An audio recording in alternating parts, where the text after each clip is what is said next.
Yes. Nimekuuliza hapa, nataka tupige mfano wa taifa kama la Iran.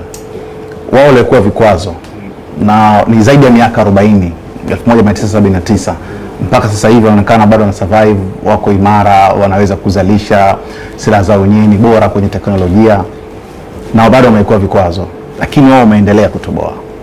Sasa tunasema kwamba kuna faida mbili. Unajua Muirani ni taifa ambalo liko very smart. Mimi nikiambiwa nitoe uhalisia nitasema Iran they are very smart. Sio wanyonge.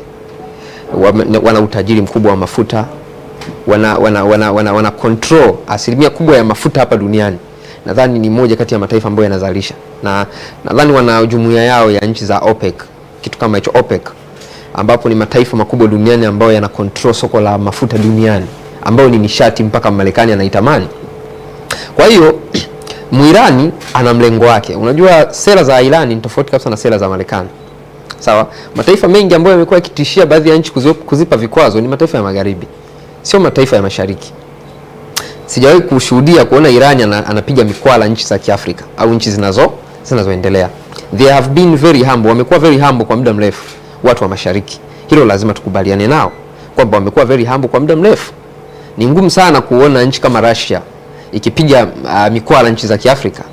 Lakini ni rahisi, ni swala la dakika moja tu kuona Marekani ndugu yetu pale kaamua kupiga Afrika nzima mkwala. Nchi zote 54 anazipiga mkwala.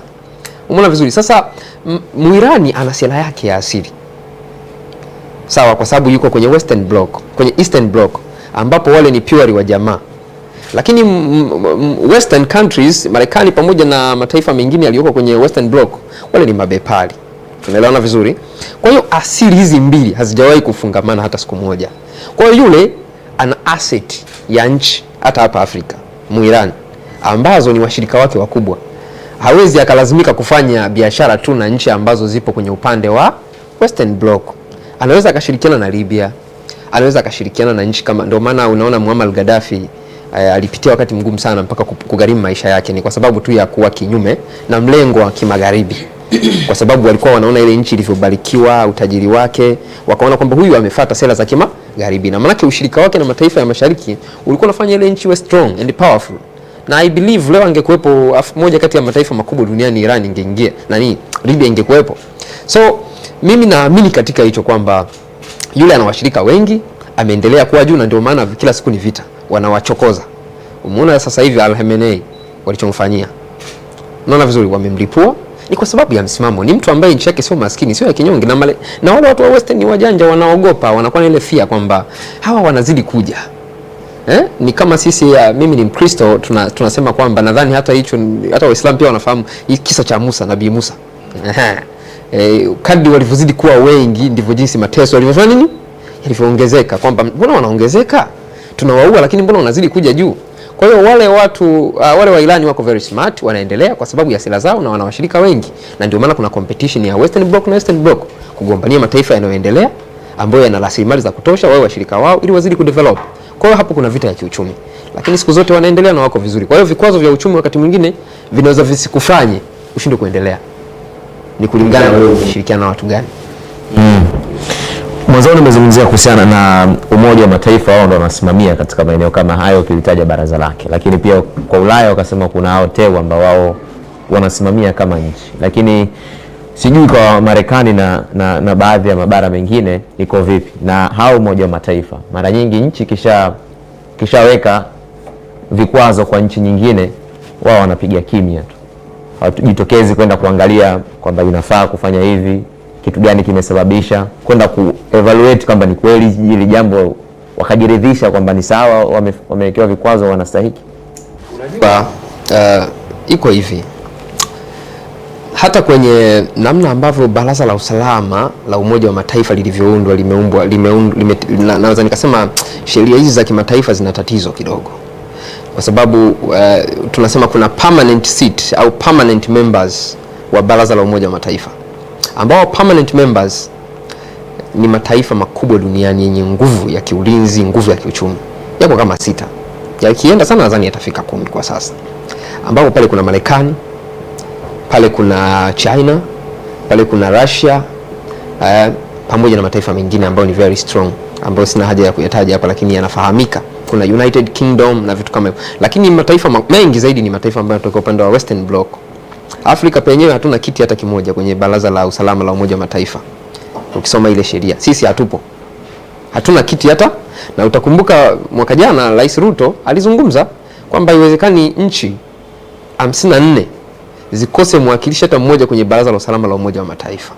Kwa uchumi wetu, kwa nguvu yetu, tunapaswa kuwa na kiti chetu kwenye Baraza la Umoja wa Mataifa.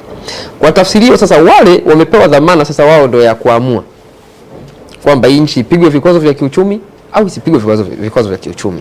Na wao wanatakiwa watoe ridhaa ya pamoja. Wakitoa ridhaa ya pamoja ndio watangazie dunia, jumuiya za kimataifa zote kwamba kuanzia sasa tumepiga vikwazo vya kiuchumi nchi fulani. Na ibara ya 25 ya mkataba huo wa UN Charter ya mwaka 1945 inazitaka nchi zote wanachama wa Umoja wa Mataifa kuheshimu yale maamuzi ya Baraza la Usalama la Umoja wa Mataifa kwamba waanze kupiga vikwazo kwenye engo ambazo wameambiwa. Sasa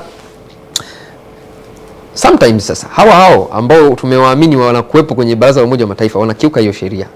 Kwa mfano, kipindi Rais Donald Trump wa Marekani anaenda kuvamia nchi ya Venezuela kupitia kikosi cha Delta Force, wanamchukua rais na kumpeleka nchini kwake, hakupata ridhaa ya UN Security Council, Baraza la Usalama la Umoja wa Mataifa. Hakuna sehemu walitoa declaration, kwa sababu sheria ya kimataifa, public international law, inazuia ibara ya pili. Ukisoma ibara ndogo ya 4 ya UN Charter ya mwaka 1945 inasema kwamba nchi yoyote hairuhusiwi kutumia nguvu dhidi ya nchi nyingine, nguvu ya kijeshi dhidi ya nchi nyingine. Kwa mantikio, matumizi ya nguvu ni nini? Matumizi ya nguvu ni pamoja na kutumia silaha za moto, mabomu, makombola, pamoja na kutuma jeshi kwenda kwenye nchi nyingine kuteka rais na kuhamisha nchi nyingine. Ina maana kwamba hawakupata na alichokisema Marekani ni kidogo tu, kwamba nilikuwa naenda kujilinda, kwa sababu moja ya mkataba huo inaeleza kwamba isipokuwa nguvu itatumika pale ambapo taifa hilo linaenda kufanya nini?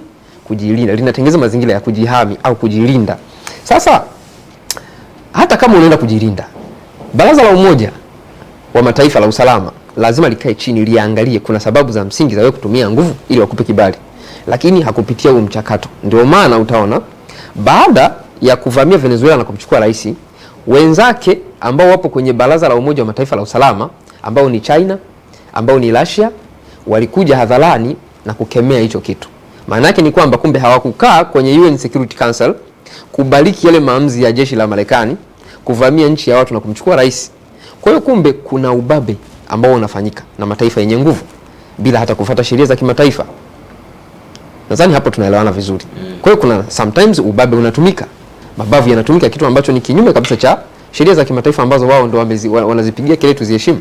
Maana yake ni kwamba au Umoja wa Mataifa wenyewe ni wako chini ya hayo mataifa makubwa. Na nikufahamishe tu, hata ukiangalia kwenye takwimu, asilimia zaidi ya 30 ya Umoja wa Mataifa unafadhiliwa na Marekani. Kwa hiyo wao ndio wanaendesha mpaka Umoja wa Mataifa. Kwa hiyo sijui tutawaambia nini. Kama shida ilianzia hapa. Kishki TV, nuru ya dini yako.